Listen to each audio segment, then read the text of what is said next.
Olá pessoal, e sejam muito bem-vindos. Meu nome é Gabriel Português e hoje preparem-se, pois nossa conversa será em um nível completamente diferente. Hoje, e seguindo uma orientação mais profunda, vamos fazer uma verdadeira aula magna. Será uma análise técnica e detalhada de um artigo científico que representa a fronteira do conhecimento em otimização linear. O artigo, como vocês veem na tela, é o Improving from Newton Steep on L in Feasible Interior Point Method for Linear Optimization. Eu sei, é um título que intimida à primeira vista. Parece uma sopa de jargões técnicos, mas a nossa missão aqui hoje é exatamente o que está escrito logo abaixo. Decifrando o algoritmo que otimiza o mundo. Faremos uma análise do método de pontos interiores infactível com passos de Newton completo. E vamos quebrar cada um desses termos. O que significa infeasible para português infactível? Porque isso é uma vantagem crucial no mundo real. O que é um ponto interior e como ele se opõe a outros métodos como o simplex? O que é um passo de Newton completo e por que isso é tão elegante do ponto de vista computacional? E qual é a melhoria que esse ONL representa? Este vídeo será longo, denso e repleto de matemática. Meu conselho é: prepare seu café, pegue seu bloco de notas e esteja pronto para pausar e absorver os conceitos. A otimização linear é, literalmente, um motor invisível por trás da logística global, do mercado financeiro, da engenharia de redes e de quase todos os sistemas complexos que governam nossas vidas. Hoje vamos abrir o capô desse motor e entender como ele funciona no nível mais fundamental. Portanto, se você quer realmente entender a mecânica por trás de um algoritmo de otimização de ponta, você está no lugar certo. Mas se o seu objetivo é apenas ter uma ideia superficial, ainda você está no lugar certo. Conhecimento é tudo nessa vida. Bora lá? Vamos começar. Bom, antes de mergulharmos nas equações, é fundamental dar devido crédito e entender o contexto histórico dessa pesquisa. Os autores, como listados, são Jegu, Serros, H. Mansouri, M. Sageberi, Waikibei. Quero destacar o nome de Serros, pois ele é uma figura central nesta lista e nessa história. Este artigo não é uma crítica externa a um método. É, em essência, uma automelhoria, um refinamento feito por um dos criadores do método original. Em 2006, Serros publicou um artigo fundamental no Science Journal on Optimization. Ele propôs um novo método de ponto interior infactível, que usava passos de Newton completos, que alcançavam uma complexidade de ONL. Na época, foi um grande avanço, pois eliminava a necessidade de buscas em linha, que são um processo computacionalmente caro para decidir o quão longe andar em cada passo. O método de Ross, de 2006, dizia: o passo é um, sempre, e funciona. Contudo, esse artigo de 2006 tinha um porém. Embora o método fosse poderoso, a análise matemática para provar que ele funcionava era notoriamente complexa, e o passo de viabilidade usado não era considerado o mais natural. Isso cria uma barreira para a pesquisa. Se a prova é muito difícil de seguir, é difícil para outros pesquisadores construírem sobre ela, melhorá-la ou adaptá-la para outros problemas. E é exatamente aqui que entra o nosso artigo de 2010, publicado no Journal of Optimization Theory and Application. O próprio resumo do artigo nos diz a missão. Apresentamos várias melhorias. Eles revistaram o método de 2006 e fizeram modificações sutis, mas incrivelmente poderosas. Especificamente, eles introduziram um passo de viabilidade mais natural. E vamos gastar muito tempo dissecando este passo mais tarde. Bom, e aplicar um resultado de convergência quadrática mais nítida, ou seja, uma análise mais precisa de quão rápido um método converge. O resultado final dessa mudança é duplo. Primeiro, a análise matemática tornou-se muito mais simplificada, tornando o artigo um novo e melhor ponto de partida para futuros pesquisadores. Segundo, o limite de interação foi ligeiramente melhorado, alinhando-se com o melhor limite teórico, conhecido para AAPMS. Estamos, portanto, olhando para a vanguarda da otimização, um algoritmo que não é apenas rápido, mas também elegante, e construindo sobre uma base teórica mais limpa. Certo? Isso. Tudo começa aqui. Antes de melhorarmos um algoritmo, precisamos entender perfeitamente o problema que eles propõem a resolver. Na otimização linear, na forma padrão, nunca temos apenas um problema. Temos um par, conhecido como primal e dual. Eles são dois lados da mesma moeda, intrinsecamente conectados. Vamos primeiro dissecar o problema primal, à esquerda. Ele é anotado como o P. Nosso objetivo é minimizar uma função objetivo, c elevado a t, x. Pense nisso como minimizar o custo total. O vetor x é o vetor das nossas variáveis de decisão. Quantas unidades do produto a fabricar? Quantos do produto B e assim por diante. O vetor C é o vetor de custos. O custo unitário do produto A, o custo do produto B, etc. C elevado a t, x, é o produto escalar que nos dá o custo total. Mas não podemos simplesmente decidir não produzir nada para ter custos zero. Estamos sujeitos a regras. A primeira, AX igual a B, é a nossa restrição de igualdade. Pense em A como uma matriz de tecnologia, certo? Ela diz quanta matéria-prima, quantas horas de máquina e etc.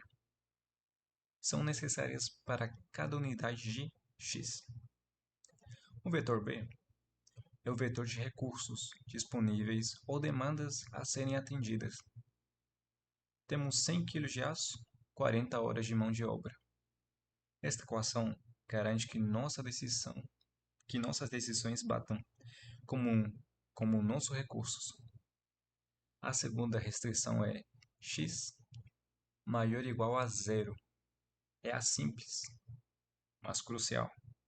Restrição de não negatividade, não podemos fabricar menos 10 carros.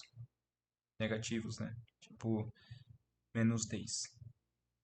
Agora, olhe para a direita, para todo o problema primal. Existe problema sombra, o dual D. Note a simetria perfeita.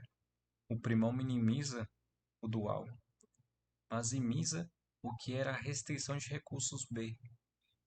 No primal, se torna um vetor de lucro. No objetivo dual, B elevado a t, y, o que era o custo C no primal, se torna o limite de restrição no dual. A elevado a t, y mais S, igual a C. O vetor S é o novo, é o que chamamos de variável de folga, Slake Variable. Ele mede a diferença entre C e A elevado a t, y. A teoria de dualidade é profunda, mas o que precisamos saber por agora é y e s são as variáveis duais. Solução ótima do primal só existe se a solução ótima do dual também existir. E no ponto ótimo, seus valores objetivos são idênticos. O nosso algoritmo não vai resolver só o P, ele vai resolver o P e o D simultaneamente. No nosso último slide, definimos o problema primal P e dual D. Agora a pergunta é fundamental, como sabemos que encontramos a solução? Se eu lhe der um conjunto de pontos x, y, s, como posso certificar que eles são a resposta ótima? E que não há nenhuma outra solução melhor? A resposta é um conjunto de regras matemáticas chamadas condições de Karush, Kuhn e Tucker, ou como veremos pela sigla KKT ou KKT. Essas condições são um pilar de otimização. Para problemas de otimização linear, elas não são apenas necessárias, elas são também suficientes. Isso significa que, se você encontrar um ponto x, y e s que satisfaça todas as três condições KKT, você pode parar de procurar. Você provou que encontrou a solução ótima global. Vamos dissecar essas três condições. A primeira é a viabilidade primal. Ela é composta por, deixa eu ver aqui, a x igual a b e x maior ou igual a zero. Isso é simplesmente dizer que a solução x tem que obedecer às regras do problema original. A x igual a b. Significa que os recursos que você usou a x devem ser iguais ao recurso que você tinha em b. E x maior ou igual a zero é a restrição da realidade. Você não pode produzir uma quantidade negativa de um produto. A segunda condição é a viabilidade dual. De forma perfeitamente simétrica, ela diz que A transposto y mais S igual a Z é e S maior ou igual a zero. Isso significa que as suas variáveis duais y e S também devem obedecer às regras do problema dual. A intuição aqui é que o preço sombra do seu recurso mais a folga de custos devem se igualar ao custo original C. Até aqui tudo bem. Essas duas condições são lineares e fáceis de checar. A dificuldade, o desafio central de toda a otimização linear reside na terceira condição, é a folga complementar, ou complementariedade. Ela é expressa como xs igual a zero. É fundamental entender que este não é um produto de matrizes comum. Este é um produto de Riemann, ou seja, um produto componente a componente. O que esta equação realmente diz é que para cada índice I, seja produto 1, produto 2, até n, x índice I multiplicado por esse índice I deve ser igual a zero. X índice I vezes esse índice I igual a zero.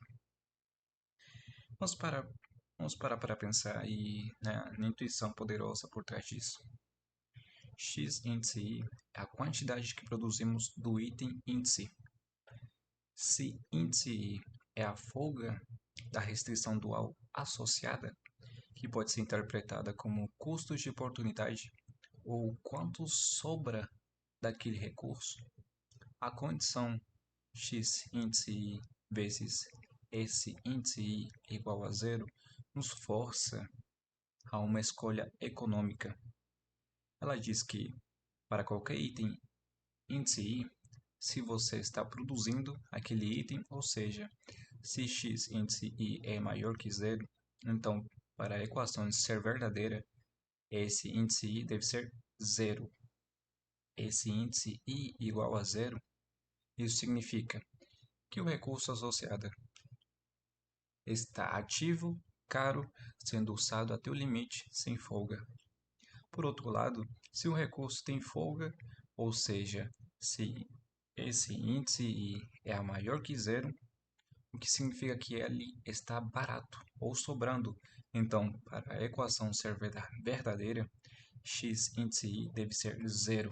X índice I igual a zero, isso significa que você não deve estar produzindo o item associado àquele recurso barato. Você não pode ter os dois ao mesmo tempo. Produzir algo e ter folga no recurso daquele algo. Esta condição x é igual a zero, a única que é não linear, porque estão multiplicando duas variáveis x e s, que torna este problema difícil. Álgebra linear simples não pode resolver isso. Precisamos de métodos mais avançados. E é aqui que o nosso artigo começa. No último slide, estabelecemos que o nosso grande vilão é a condição não linear x igual a zero.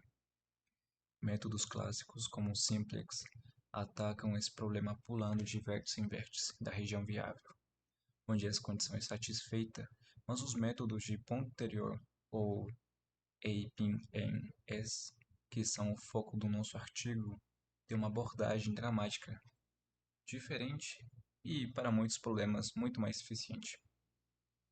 A ideia genial do APMS é: e se, em vez de tentar forçar xs a ser exatamente igual a zero, o que é difícil, nós o relaxássemos temporariamente? O que o algoritmo faz é substituir essa condição difícil por uma nova, uma condição perturbada, xs igual a mi i, que temos aqui. Logo, vamos quebrar essa nova equação. Mi é uma letra grega, é um número, um escalar que é positivo, mi maior que zero. E I é simplesmente um vetor de uns. Portanto, em vez de forçar o produto x e si a ser zero, estão forçando-o a ser mi, um número positivo pequeno. Essa é uma perturbação central do método. Agora, aqui está a mágica. Vamos olhar para o nosso sistema KKT modificado. AX igual a B, A transposto y mais S igual a C, e o número xs igual a mi i, que é esse aqui, nossa letra M grega. A teoria fundamental dos APMS nos diz que, se o problema tiver uma solução, o que chamamos de condição de ponto interior ou APC, então, para qualquer valor de mi maior que zero que você escolher, este novo sistema tem uma solução única.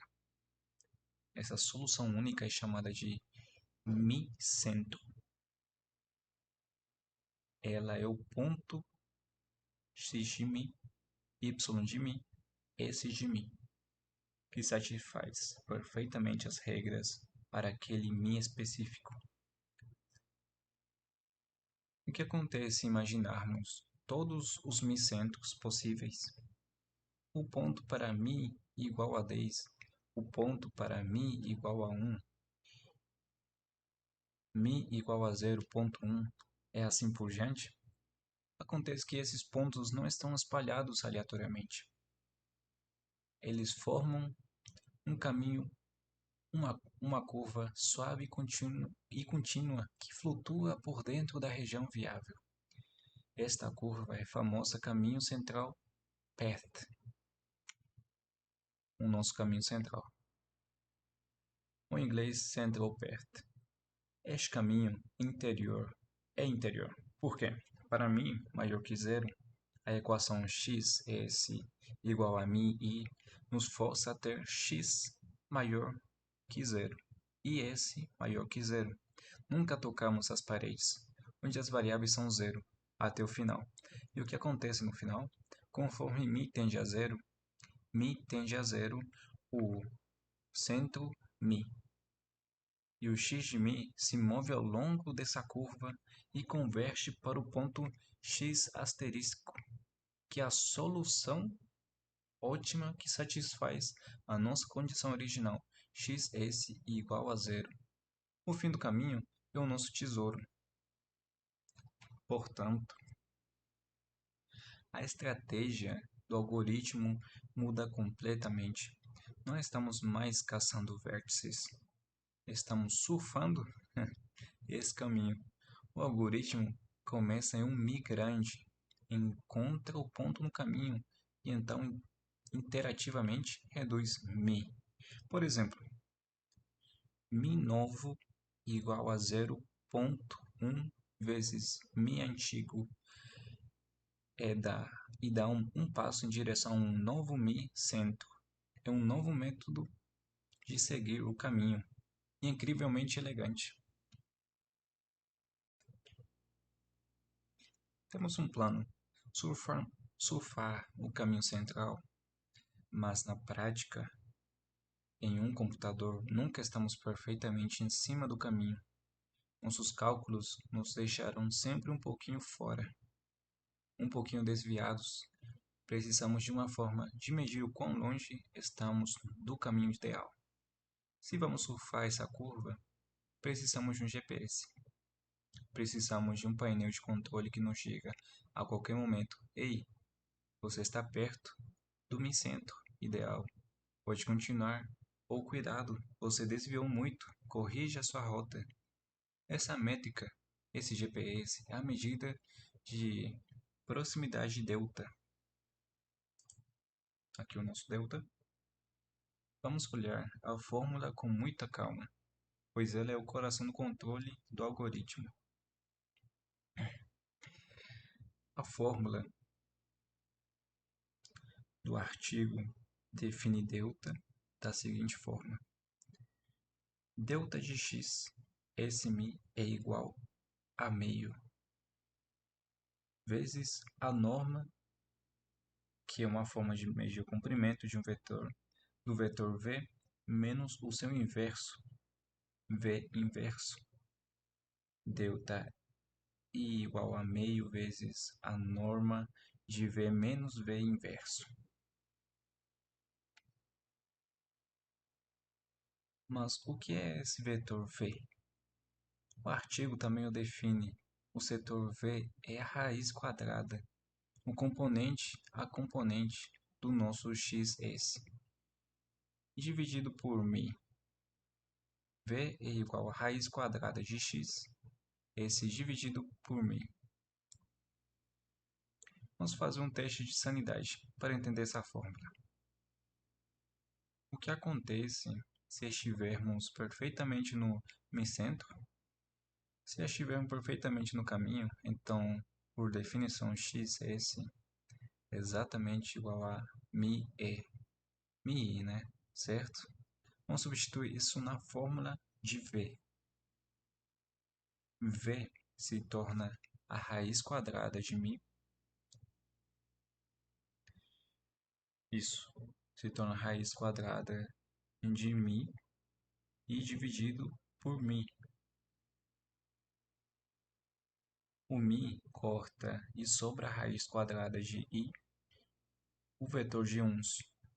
A raiz quadrada de 1 é 1, então v se torna um vetor composto inteiramente de números 1. V igual a i. Agora, vamos colocar esse V perfeito na fórmula delta. Delta igual a meio vezes a norma de I menos I inverso. Inverso de um vetor de uns é inverso, é também um vetor de uns. Então temos a norma de I menos I, que é a norma de um vetor de zeros. A norma ou comprimento de um vetor de zeros é, obviamente, zero. Portanto, delta igual a zero. Essa é a nossa âncora. Delta igual a zero significa que estamos perfeitamente no micentro. Na prática, nosso xs nunca será perfeitamente μi. Alguns componentes, xi, si, serão um pouco maiores, outro um pouco menores. Isso fará com que um vetor v tenha componentes um pouco maiores ou menores que 1. E assim que v não é mais um vetor de uns, v menos v inverso se torna não zero. E o nosso delta se torna um número positivo. Portanto, delta é a nossa medida de erro, ou medida de distância, do caminho. Quanto maior o delta, mais desviados estamos. O trabalho do algoritmo, como veremos, é um jogo de gerenciamento de delta. Ele dá um passo para reduzir μ, o que naturalmente aumenta o delta, porque nos afasta do centro antigo, e em seguida ele executa passos de centralização para diminuir o delta de volta a um nível seguro, antes de reduzir o μ novamente. Manter delta pequeno é a chave para a estabilidade e a convergência do método. Temos o caminho definido por μ e temos o nosso GPS, o delta. Agora, precisamos do motor. Como saímos do nosso ponto atual, x, y e s, que estão um pouco fora do caminho, e damos um passo. Encontramos um deslocamento para um novo ponto, x mais delta x, y mais delta y, s mais delta s, que esteja mais perto do micentro. Um desafio, como já dizemos, é que o sistema de KKT perturbado xs igual a μi ainda é não linear, pois x e s são variáveis que estamos multiplicando. E resolver sistemas não lineares é computacionalmente muito difícil. A ferramenta matemática padrão é a mais poderosa que temos para atacar. Esse tipo de problema é o método de Newton-Raphson. A ideia central do método de Newton é simples: pegar um problema curvo não linear e, num ponto onde estamos, encontrar uma aproximação linear, uma reta tangente, para ele. Por quê? Porque resolver sistemas de equações lineares é algo que a computação sabe fazer há décadas. É apenas álgebra linear. Resolver um grande sistema mv igual a w. Quando aplicamos o método de Newton ao nosso sistema KKT, assumindo que já somos viáveis, ele lineariza a equação xs igual a μi e nos dá um sistema de equações linear para encontrar o deslocamento ou direções de busca. Δx, Δy, Δs. Este é o sistema que vocês veem na tela. O sistema do artigo. Vamos analisar este sistema linha por linha, pois ele é o motor que será ligado a cada passo de centralização. Este sistema é para o caso viável, ou seja, assumimos que o nosso ponto atual já satisfaz ax igual a b e a transposto y mais s igual a c. A primeira equação, a ΔX igual a zero, e a segunda, A transposto delta y mais delta S igual a zero são chamadas de equações homogêneas. O objetivo delas é garantir que o passo que damos, o ΔX e ΔS, não estrague a viabilidade que já temos. Elas nos mantêm dentro das regras no subespaço de soluções viáveis. A terceira equação, S ΔX mais X ΔS igual a μi menos xs, é a equação de negócios. O lado direito, μ e menos xs, e literalmente o vetor de erro ou vetor residual. É a diferença entre onde queremos estar, o alvo μi, e onde estamos atualmente, xs. A equação pede ao sistema para encontrar os passos ΔX, ΔX e ΔS, que quando aplicados os dois, esta é a parte linearizada, S ΔX mais X ΔS, corrijam esse erro de forma mais eficiente possível. Resolver este grande sistema linear, que é um único grande bloco de matrizes, nos dá a direção exata do nosso próximo passo. Uma propriedade-chave que o artigo cita como lema 2.1 é que se dermos um passo completo, ou seja, um passo de tamanho 1 nessa direção, um novo gap de dualidade x mais transposto vezes S mais se torna exatamente Nmi. O gap de dualidade é a soma de todos os componentes x, S. Esta propriedade nos diz que o motor de Newton não nos leva apenas para perto do alvo, ele nos leva exatamente para um nível de energia Nmi, que define o micentro. É um motor incrivelmente preciso e elegante. Certo. E por que esse motor de Newton é tão reverenciado? Porque todo esse esforço para montar e resolver esse sistema linear complexo a cada passo? Por que não usar um método mais simples para encontrar o passo? A resposta está na sua velocidade. O método de Newton não é apenas rápido, ele é quadraticamente convergente. E isso, meus amigos, é o modo turbo do nosso algoritmo. O que isso significa na prática?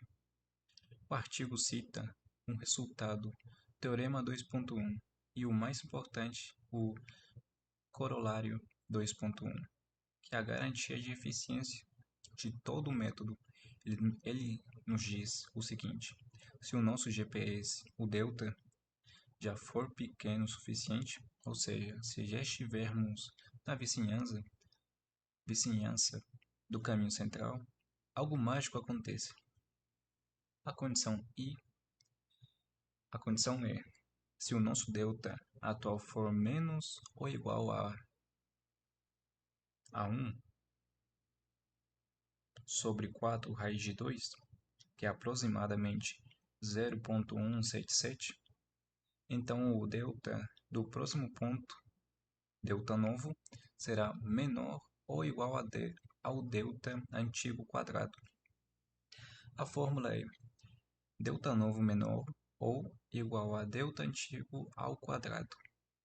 É difícil enxergar o quão incrivelmente rápido isso é.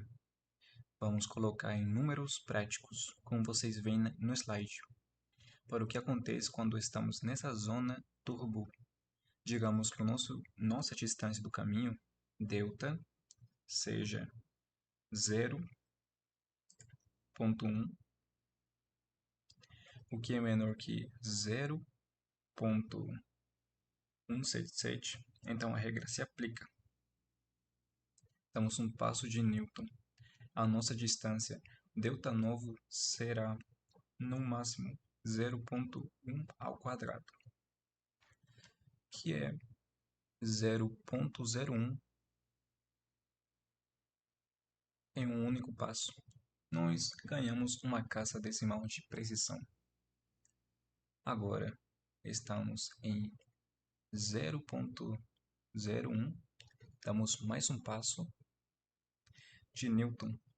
A nossa distância delta novo será no máximo 0,01 ao quadrado, que é 0,001. Faltou um zero aqui. Em um passo, ganhamos duas casas decimais de precisão. Vamos de novo. Estamos em 0,001. Damos mais um passo. A nova distância será no máximo 0,001 ao quadrado, que é 0,0000001. 8 casas decimais.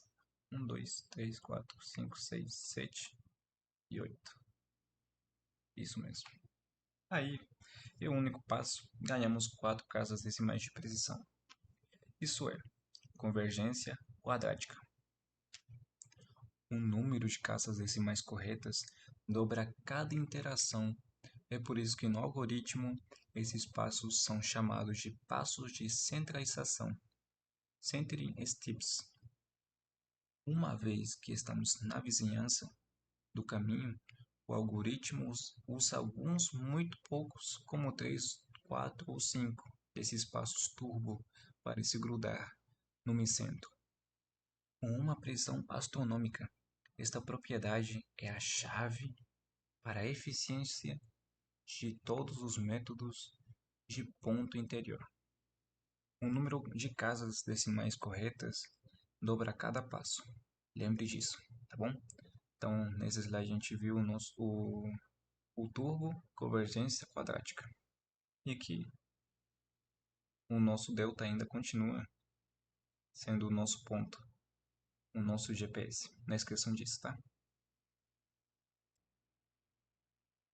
Ok, agora fez uma pausa mental muito importante. Este é o ponto de virada da nossa aula. É aqui que saímos da teoria ideal e entramos no mundo real, que é o verdadeiro foco do nosso artigo. Tudo o que discutimos nos últimos 20 minutos, o caminho central, o passo de Newton viável, a convergência quadrática, tudo isso assume uma coisa muito otimista, que o nosso ponto de partida x, y e s já é viável, que ele já obedece a x igual a b e a transposto y mais s igual a c. No mundo real, isso é uma fantasia. É um problema com milhões de variáveis. Você nunca tem um ponto de partida viável. Achar que esse ponto inicial limpo é muitas vezes um problema não difícil quanto resolver, um problema de otimização inteiro. Na prática, começamos com um chute inicial. 1, x0, y0 e s0. Arbitrários, geralmente apenas vetores de uns. E o que acontece quando esse chute não obedece às regras? Ele gera erros. O ax elevado a zero que calculamos não será igual ao b que queremos. A diferença b menos ax elevado a zero é o nosso resíduo primal, que o artigo chama de RB0, RB elevado a zero, certo? Aí, este resíduo é um vetor que nos diz o quão errado nosso x elevado a zero está. E ele é diferente de zero, como a gente pode ver aqui no quadro. O mesmo vale para o dual. C menos A transposto y elevado a zero menos S elevado a zero é o nosso resíduo dual. RC elevado a zero e ele também é diferente de zero. E aqui que entra o I do AAPM, um método de ponto interior infactível em Facebook. Este é o verdadeiro foco do nosso artigo. O algoritmo viável feasible APM travaria aqui. Ele diria seu ponto inicial é inválido. Mas um AAPM é um algoritmo muito mais robusto e poderoso, projetado para o mundo real. Ele diz: eu aceito seu ponto de partida sujo, com resíduos. Eu resolvo mesmo assim. Portanto, um AAPM tem um trabalho duplo, um mandato duplo. Ele precisa fazer duas coisas ao mesmo tempo.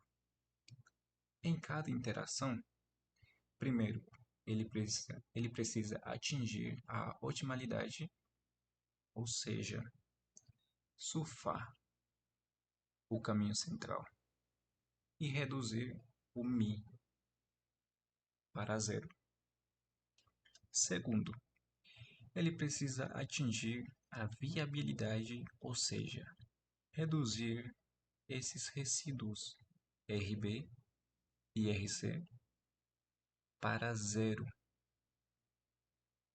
O algoritmo precisa convergir tanto em otimalidade quanto em viabilidade. Ao mesmo tempo, a grande questão é como ele gerencia essa complexidade? Como ele surfa um caminho em direção à otimalidade, enquanto, ao mesmo tempo, puxa a viabilidade para zero? A gente vai ver isso aí no próximo slide.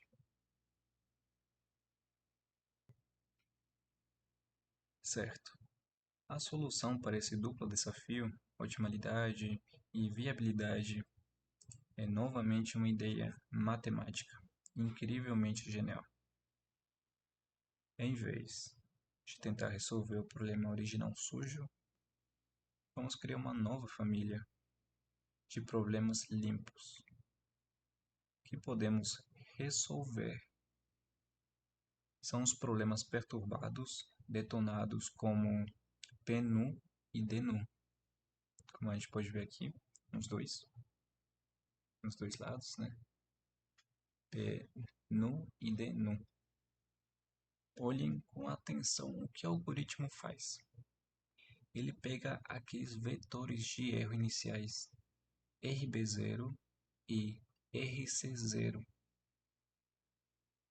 aqui e aqui do outro lado.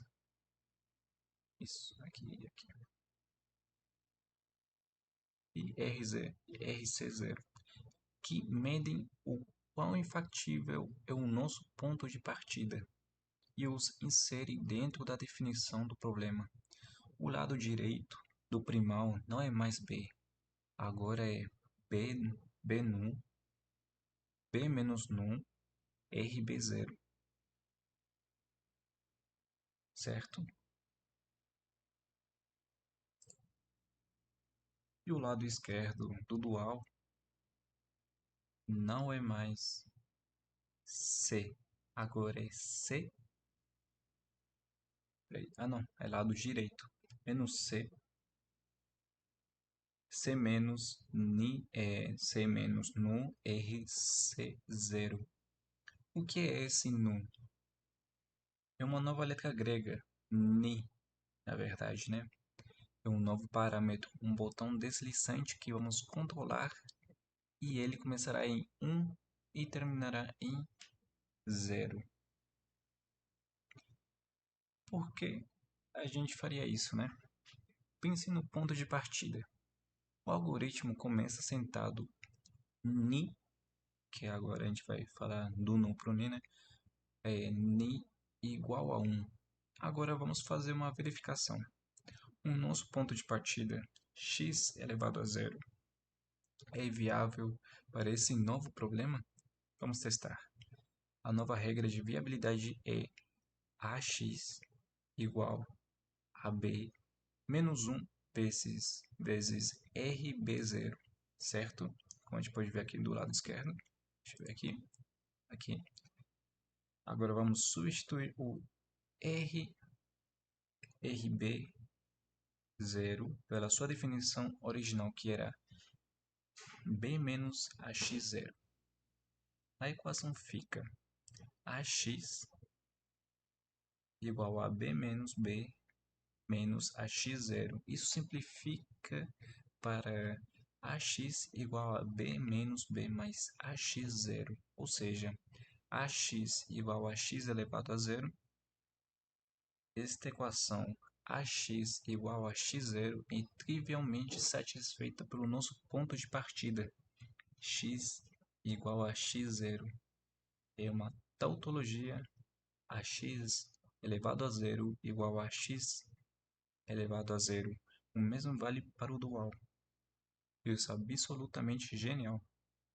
Ao definir ni igual a 1, nos inventa um problema artificial, para o qual o nosso ponto de partida, x elevado a zero, que era sujo e infactível para o problema real, agora é perfeitamente viável.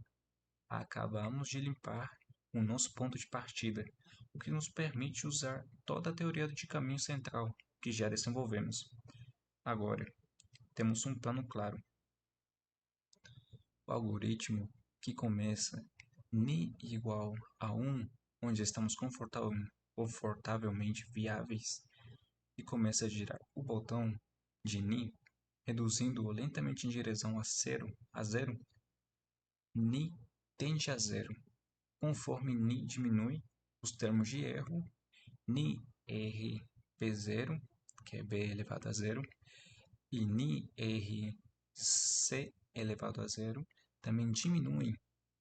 O problema artificial vai suavemente se transformando num problema real. O que queríamos, não é mesmo? Queríamos resolver. O algoritmo surfa o caminho central desses problemas que estão constantemente em mutação, reduzindo a inviabilidade, o ni, e a otimidade, o mi, ao mesmo tempo. Beleza. Isso nos leva ao loop principal do algoritmo, a interação principal. Esta é a dança de dois passos que o algoritmo executa repetidamente. Vamos acompanhar uma interação completa com calma, pois ela é a essência do método. Passo 1. No início, começamos em um ponto x, y, s. Este ponto é bom. O que significa bom? Significa duas coisas. Primeiro, ele é viável para o caminho atual, definido pelo par mi e ni. Como a gente pode ver aqui, mi e ni. É mi e ni, isso. Mi e ni. Segundo, ele está perto do mi-centro desse caminho, ou seja, o nosso GPS delta está pequeno, abaixo de um limite de segurança tal. Passo 2. Definir o alvo. Decidimos avançar. O algoritmo escolhe um fator de redução, θ, que é um número pequeno. O artigo vai defini-lo mais tarde como 1 sobre 4n. Nosso novo alvo é o caminho central definido por mi mais. Ni mais. E no mais. Ni mais, na verdade. Ni mais. Onde ambos são reduzidos pelo mesmo fator. Mi mais igual a 1 menos θ mi e ni mais igual a 1 menos θ ni. Esta redução simultânea é crucial e é uma característica deste tipo de método. Estamos melhorando a otimalidade reduzindo mi e a viabilidade reduzindo ni na mesma proporção. Nenhum fica para trás. Certo? Agora bora para o passo 3. Temos um problema logístico. Nosso ponto x, y e s é perfeitamente viável para o caminho antigo ni, mas ele é infactível para o caminho novo ni mais. A estrada mudou de lugar. Estamos flutuando para fora da nova estrada. Precisamos pular do caminho antigo para o novo. Passo 4. Passo de viabilidade. Ou em inglês, feasibility step. Esta é a primeira grande computação da iteração. A nossa caixa vermelha, o algoritmo calcula um passo de Newton especial. ΔFx, ΔFy e ΔFs. O F, nosso F aqui, o F é de viabilidade feasibility. O único objetivo deste passo é no teletransportar do caminho antigo ni para o novo caminho ni mais. É um salto de correção. Passo 5. O outro problema, nosso problema 2. Demos o salto. Passo de viabilidade nos coloca num novo caminho. Nosso x agora satisfaz a nova regra de viabilidade ni mais. Ótimo, mas esse salto pode ter nos jogado longe do mi mais centro. Nosso GPS delta agora provavelmente está alto. Estamos na estrada certa, mas estamos derrapando para perto do acostamento em termos de otimalidade. Passo 6. Os passos de centralização, centering steps. Esta é a segunda computação. A nossa caixa azul. Agora que estamos na estrada de viabilidade correta, o algoritmo dispara aqueles passos turbo de Newton, os passos viáveis que vimos no slide 7. Algumas vezes, o objetivo deles agora é correr ao longo da nova estrada ni mais, para nos reaproximar do mi mais centro, até que o nosso delta fique pequeno novamente, abaixo do nosso limite de segurança, tal. Passo 7. Fim da iteração. Quando o delta está seguro, a interação principal termina. Agora estamos em um novo ponto x, y e s, que é viável para ni mais, é próximo de mi mais. Estamos prontos para voltar ao passo 2. Reduzir mi e ni novamente e repetir todo o processo e esse ciclo. Um passo de viabilidade mais alguns passos de centralização que move o algoritmo até a solução final. Certo. Este é, sem dúvida, o slide mais importante de toda a nossa aula. Este é o núcleo técnico do artigo. No slide anterior, eu disse que o algoritmo calcula um passo de viabilidade. Mas como? O que ele está resolvendo? O passo ΔFx, ΔFy, ΔFs é a solução de um sistema de equações lineares. O sistema 7, 8 e 9 do artigo, este é o motor do passo de viabilidade. Vamos entender da onde elas vêm, pois, pois derivação é muito elegante e nos diz exatamente o que o algoritmo está fazendo. Vamos focar na equação 7. A da viabilidade primal. Qual é o nosso objetivo? O nosso objetivo é que o nosso ponto xf igual a x mais delta fx satisfaça a nova regra de viabilidade.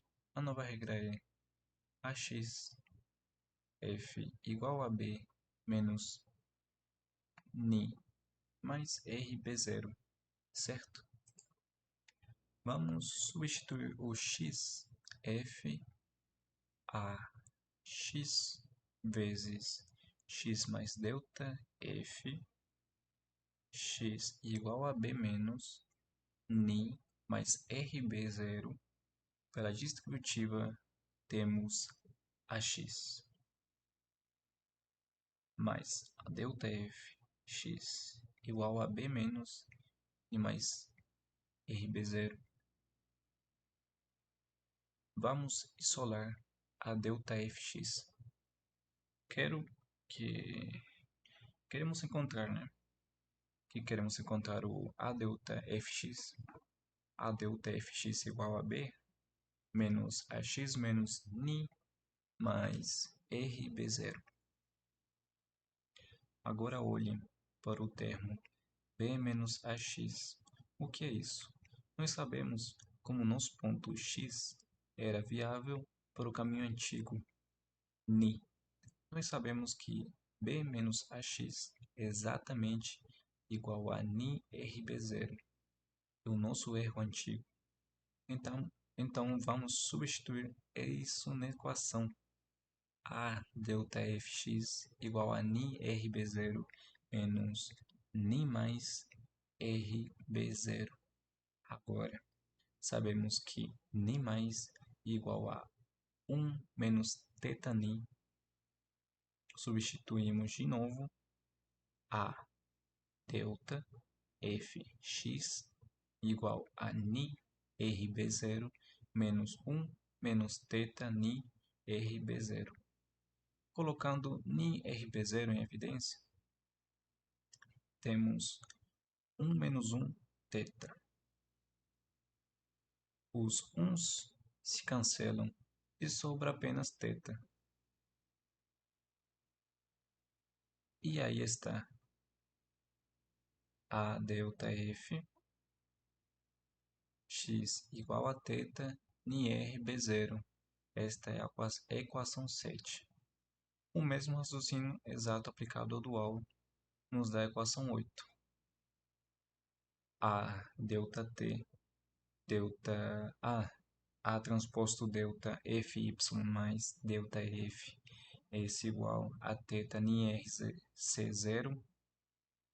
Essas duas equações garantem que o nosso passo corrija perfeitamente a inviabilidade, nos levando no caminho ni para mi, ni mais. Mas a equação 9, que é a estrela do show. Esta é a melhoria mais natural que o artigo cita. Ela define o alvo para a complementaridade.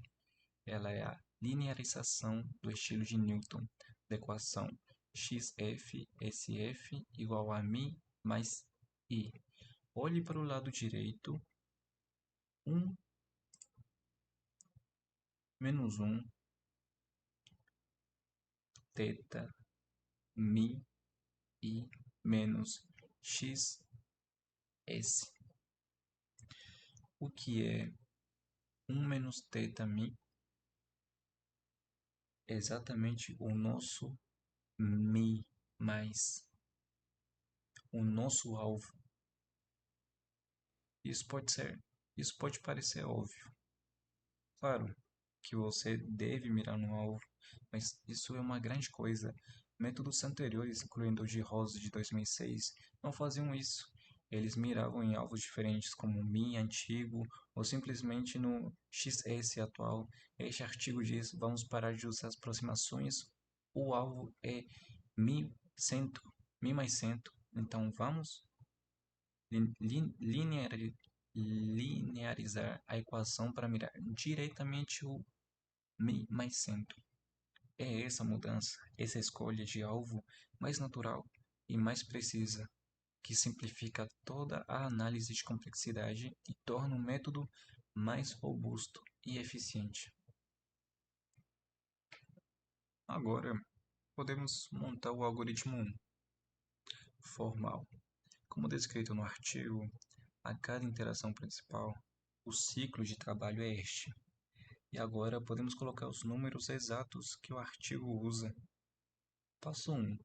O algoritmo calcula e aplica o passo de viabilidade usando as EQs 7, 8 e 9 que acabamos de dissecar. A prova matemática rigorosa no artigo garante que este único passo, desde que θ seja escolhido corretamente, nos joga diretamente para dentro da vizinhança de convergência quadrática. Ou seja, após este salto, o nosso GPS delta está garantidamente delta menor ou igual a 1 sobre 4 raiz de 2, que é aproximadamente 0,177. Passo 2. Agora estamos na zona turbo. O algoritmo entra no loop dos passos de centralização. Ele calcula um passo de Newton viável, usando a EQ3, equação 3 que a gente fez, com o alvo Mi igual a Mi mais, e o aplica. Passo 3. Ele verifica o delta novamente. O delta já está abaixo do nosso piso de segurança. Tal. O algoritmo precisa de um delta bem pequeno antes de fazer o próximo salto de viabilidade. O artigo define esse piso como tal igual a 1 sobre 16, que é 0,0625. Se o delta ainda for maior que 1 sobre 16, ele repete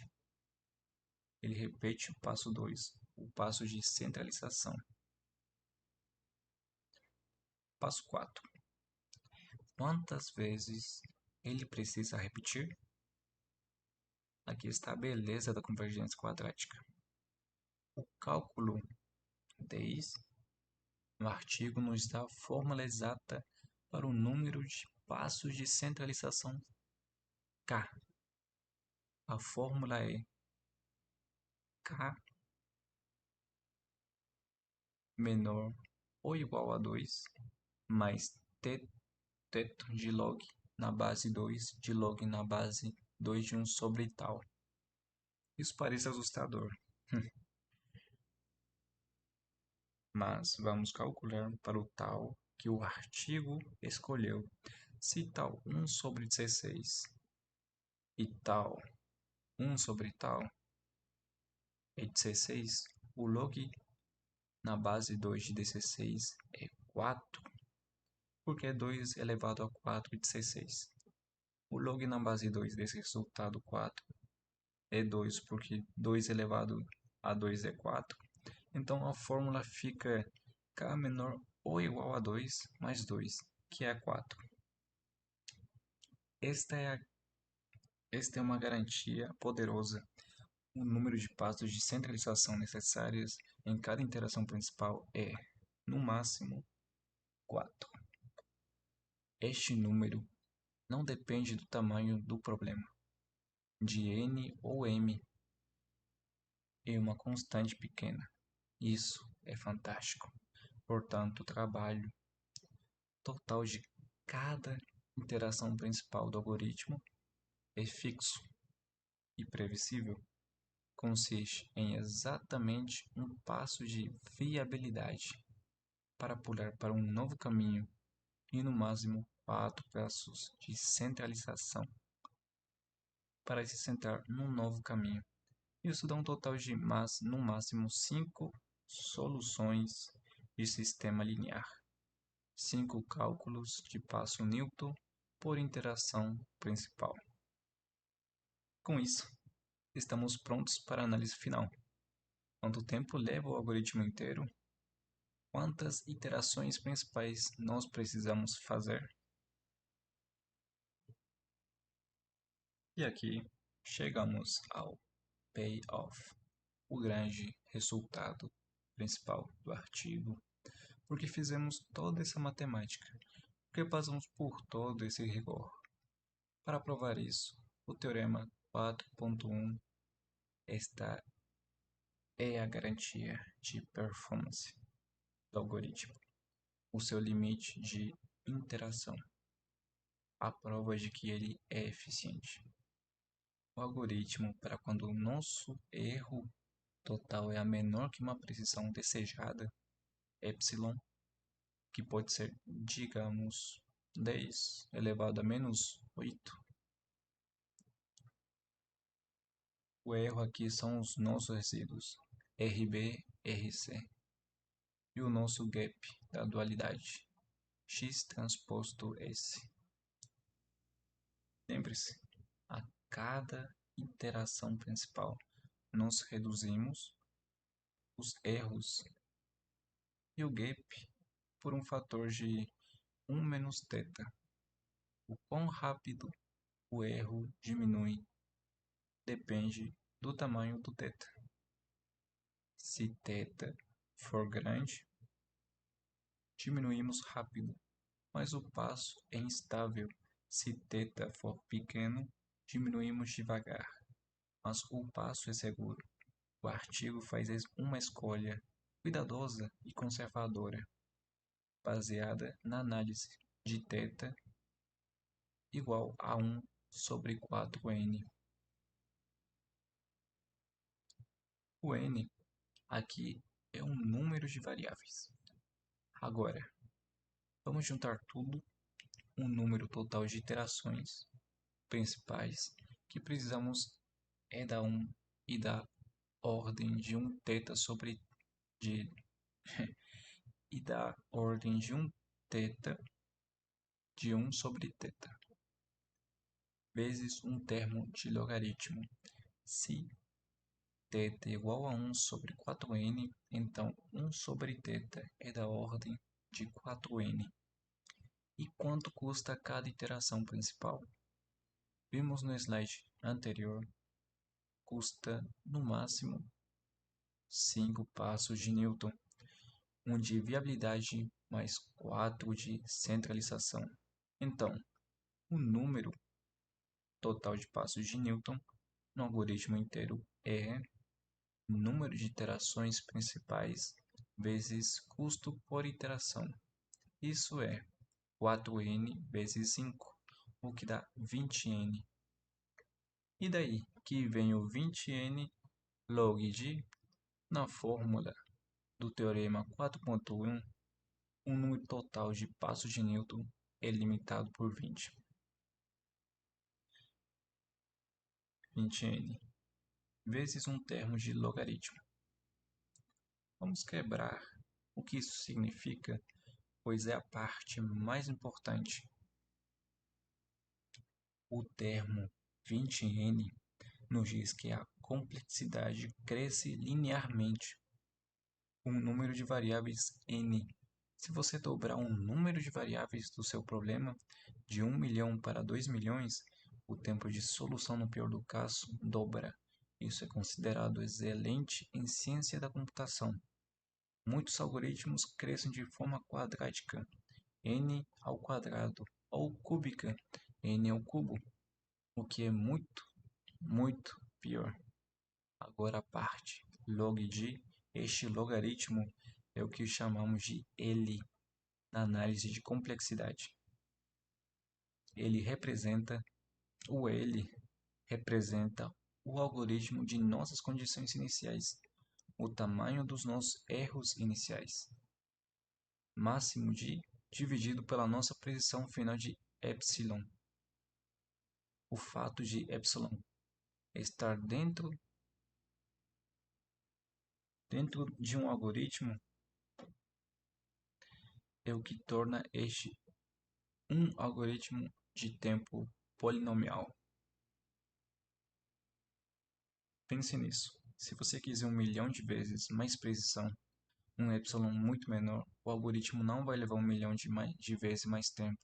Ele vai levar apenas alguns poucos passos a mais, porque o logaritmo cresce muito, muito devagar. Juntando tudo, a complexidade total de ONL ou de NEL, este é o grande resultado. ONL, o ou ONL, é o melhor limite de complexidade teórica conhecido para métodos de ponto interior infactíveis. Este artigo prova que o método aprimorado de Ross não é apenas mais simples e elegante, mas que ele pertence provadamente à classe dos algoritmos mais rápidos que a humanidade conhece para este problema fundamental. E com isso, fechamos o ciclo. Dissecamos o título, exploramos a matemática fundamental das KKT, entendemos a beleza do caminho central, deciframos o motor do passo de Newton e sua convergência turbo, e o mais importante, entendemos como AAPM lida com a inviabilidade do mundo real. Chegamos à prova de complexidade. Vamos resumir por que esse método aprimorado é tão importante. Primeiro, ele usa passos completos de Newton. Esta é a filosofia do método. O comprimento do passo, stipulated, é sempre passo 1 igual a 1. Isso, passo igual a 1. Isso elimina a necessidade de buscas em linhas, line searches, que são subrotinas caras que muitos outros algoritmos precisam para decidir o quão longe avançar. 0.8, 0.9, 0.95. O algoritmo simplesmente calcula a direção e dá o passo inteiro, confiante de que a matemática garante que ele vai funcionar. Isso é uma vitória em simplicidade, elegância e velocidade de cálculo por interação. Segundo, ele atinge o melhor limite de complexidade, conhecido o ONL. Ele não é apenas elegante, ele é provadamente um dos algoritmos mais rápidos que temos. Ele está na fronteira absoluta da eficiência teórica. Qualquer novo algoritmo proposto hoje tem que se comparar a este limite. Terceiro, e esta é a contribuição mais sutil e talvez a mais importante para a comunidade científica: a análise matemática simplificada, graças àquele passo de viabilidade mais natural que dissecamos, aquele que mira em mi mais em vez de um alvo aproximado, a prova de que tudo isso funciona, de que o delta se comporta de como uma convergência garantida, se tornou muito mais limpa, direta e intuitiva do que no trabalho original de 2006. Isso abaixa a barreira para outros pesquisadores entenderem, ensinarem e, o mais importante, construírem sobre este trabalho. Sei que esta foi uma aula longa e extremamente densa. Foi uma verdadeira maratona de matemática. Se você ainda está aqui comigo, meus sinceros parabéns. Você não tem mais apenas uma ideia de como a otimização funciona. Você tem uma compreensão fundamental de mecânica interna, da teoria do caminho central à álgebra do passo de viabilidade de um algoritmo de ponta. Meu nome é Gabriel Português e eu quero agradecer imensamente pelo seu tempo, foco e curiosidade. Fazer vídeos assim dá muito trabalho, mas é a sua vontade de aprender que me motiva. Se você encontra um valor nesta aula magna, se você aprendeu algo novo, por favor, considere deixar um like no vídeo. Isso sinaliza ao YouTube que conteúdo técnico e profundo como este é valioso e deve ser mostrado a mais pessoas. Se você quer continuar nessa jornada, desvendando outros artigos, conceitos e tecnologias, não se esqueça de se inscrever no canal e ativar as notificações. O mais importante, use a seção de comentários. A conversa continua lá. Quero saber de você, qual a parte de matemática foi a mais confusa? Qual foi a ideia mais geniante para você? O tão ni, o passo mais natural, mirando em mi mais? Ou o GPS delta? Deixe sua opinião e me diga qual outro artigo técnico deveríamos dissecar a seguir. Muito obrigado pela sua atenção e lembre-se, continuem curiosos. Até a próxima.